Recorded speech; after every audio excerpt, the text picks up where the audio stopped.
So yan guys, nagdingas na no. So salangan natin ng init tubig para magamit yung uling, sayang. So kung titingnan nyo guys, grabing lakas yung apoy niya guys.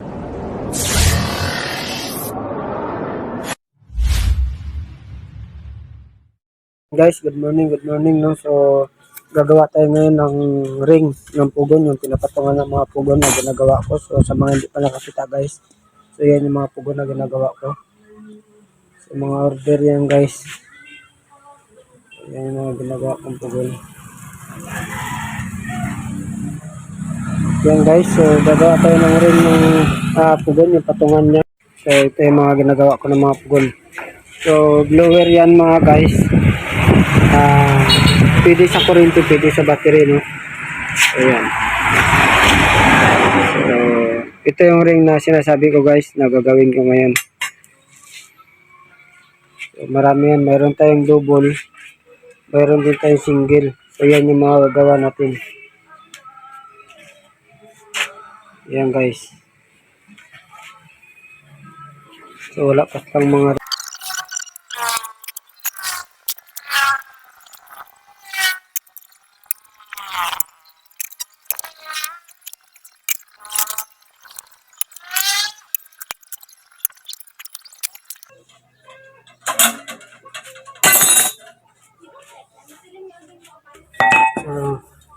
ito guys, pupukpukin ko na lang konti no, para dumikit.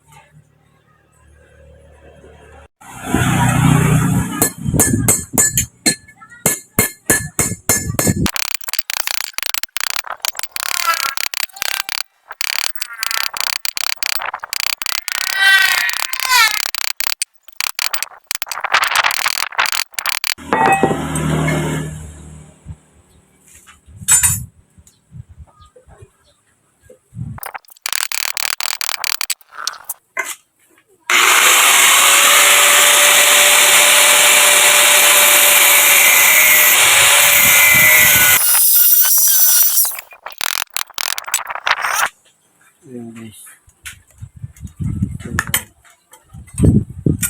Ayan. Kung hindi ko kasi siya idaan sa ano, so matagal to. So, ayan. So ito guys, pupunta naman tayo ng gagawin natin ganito. Yung mga patungan niya, ito ganito.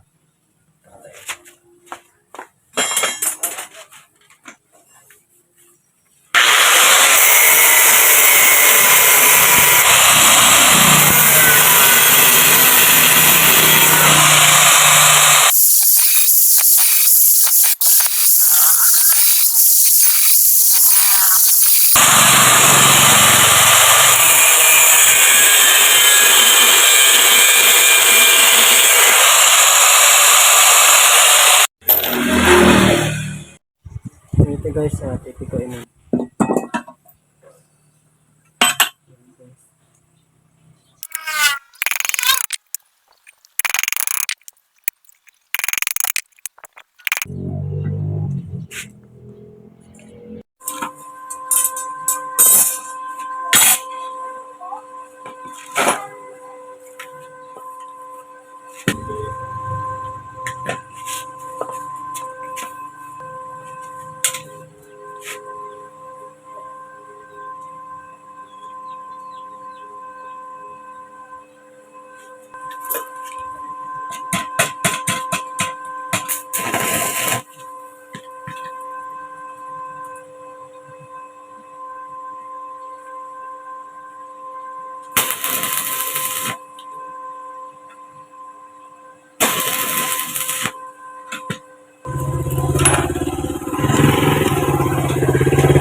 So yan guys, so tapos na. No? Ito yung mga bagong gawa natin ng mga ring.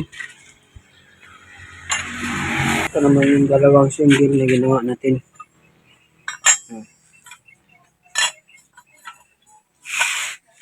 So yan guys, so ito ngayon iti-testing natin no. So itong isang single tsaka dalawang double na yan ay mga order, mamaya ihatid natin yan sa Tanain no. So, pero ito guys, ititesting ko para makita nyo kung gaano siya kaganda. Ayan guys, marami nagtatanong pag nakabili. So, may butas siya. So, baka daw maglusot yung uling. So, hindi yan guys. Hindi siya lulusot. Bago siya lumusot dyan, abo na. Or pinakamaliit, parang upos na lang siya ng sigarilyo. So, titestingan natin yan para makita ninyo. Guys, kung gusto nyong gamitan siya ng kuryente, so ito lang yung ginagamit natin, no? So, adapter yan ng GSAT, no? O kahit anong adapter, basta 12 volts yung output niya, no? So, yan. So, ito naman yung dulo niya, no? So, ito yung gagamitin natin dito para isaksak pag kuryente.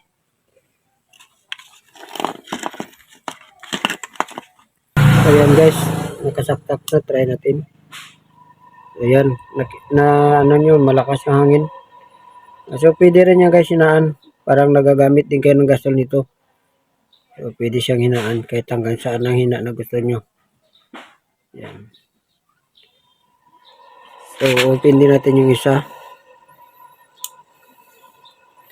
Ayan guys. So, pwedeng isa lang yung pagganahin natin dyan. Yung isa lang naman yung kailangan nyo. Okay guys, testing natin. Pamakan natin para makita natin yung apoy niya kung gaano kalakas. At kung mahulog pa yung uling dyan. Sa bukas hindi. Kasi yan yung gamit natin sa akin. Para mahulog pa yung uling dyan. Try natin kung mahulog.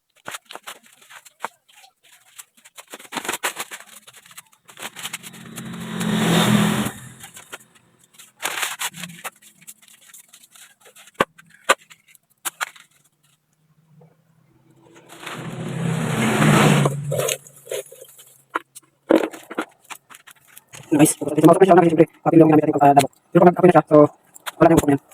So yun guys, dingas na no. So salangan natin ng init tubig para magamit yung uling, sayang. So kung titingnan nyo guys, grabing lakas yung apoy niya guys. Mas lalo na kung medyo madilim, mas malakas yan. Hindi lang siya makita lahat na ganun kalakas kasi nga maliwanag yung area na pinagtestingan ko. Pero super lakas yan guys. Ayan guys, sobrang lakas yan. Kunti lang yung nilagay natin na uling. So, itesting natin guys. So, yan kasi ang gamit natin ay kurente. No, kurente ang gamit natin yan. So, paano siya palitan o ikabit sa battery? So, ititry natin. Guys, ititesting natin sa kurente, no? Kurente yan. So, bubunutin natin to. So, bago ipapalit natin ito guys, pag nag-order kayo ng pugon, so kasama na to sa akin. Binibigay ko yung connector na to. So, binibigay ko yung pang battery. So, saksak lang natin guys bago ikabit natin. Ulit natin yan, no? Maliit lang yan, hindi ganun kalaki, oh. Titesting natin guys kung pwede siya sa na para mapatunayan na pwede siya sa battery, pwede siya sa kuryente. So, yan guys. So, gumana siya. So, pwede yan guys sa battery, pwede siya sa kuryente. Ganun siya kaganda guys. Kahit na brown out pa, so magagamit at magagamit siya. So, yan guys. So, sa mga gustong umorder, no? So, mag-PM lang sa account ko. So, yan guys. So, yan lang guys. Maraming salamat at God bless.